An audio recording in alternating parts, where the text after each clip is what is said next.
ఎన్నో ప్రయోజనాలు సాధించినటువంటి ఏపీజేసీ నాయకత్వం అగ్రనాయకులైనటువంటి ఏపీఎన్జిఓ రాష్ట్ర అధ్యక్షులు అలాగే జేఏసీ చైర్మన్ అయినటువంటి విద్యాసాగర్ గారికి, రమణ గారికి, అలాగే మన ASF all India secondary teachers federation జాతీయ ప్రధాన కార్యదర్శి, తెలంగాణ ఎస్టీయూ రాష్ట్ర అధ్యక్షులు గౌరవనీయులు మిత్రులు సదానంద గౌడ్ గారికి, అలాగే సుధీర్ బాబు గారికి, తిమ్మన్న గారికి, రవీంద్రనాథ్ గారికి, వేదిక పైనటువంటి వేదిక ముందున్నటువంటి అందరికీ హృదయపూర్వకంగా ఉద్యమవందనాలు తెలియజేస్తున్నాను.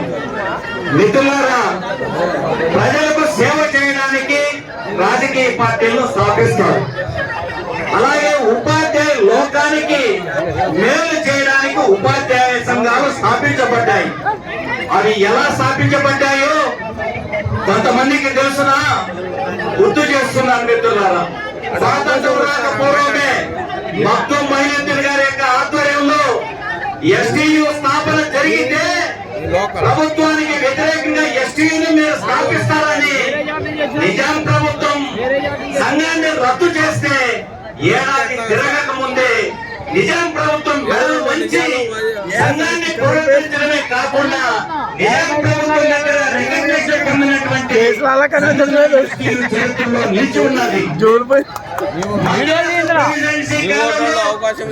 ఆంధ్ర ప్రాంతాల్లో సంఘాన్ని ఏర్పాటు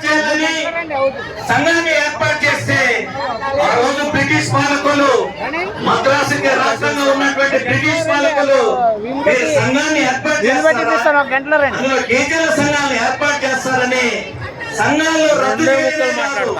మన ఎస్టీయూ ఉపాధ్యాయ ఉద్యమ నాయకులైనటువంటి వీణ విజయగౌడ లాంటి మహోన్నత వ్యక్తుల యొక్క అలాగే సత్యవేత్తు కూడా నాటి పాలకులు రద్దు చేస్తే మళ్ళా మద్రాస్ హైకోర్టు నుంచి సంఘం పెట్టుకున్నటువంటి హక్కును మనం సాధించుకుంటాము అని చెప్పేసి నేను మనం చేస్తున్నాను.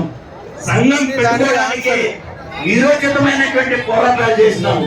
అంతేందుకు 1991లో నేను ఒక మండలంలో 4 సభ్యులతో ఒక సంఘాన్ని ఏర్పాటు చేసి, మన ఎస్టీయూ సంఘాన్ని ఏర్పాటు చేసి నేను వస్తే మరుసటి రోజు నలుగురిని 4 మూలలకు ట్రాన్స్ఫర్ చేసినారు.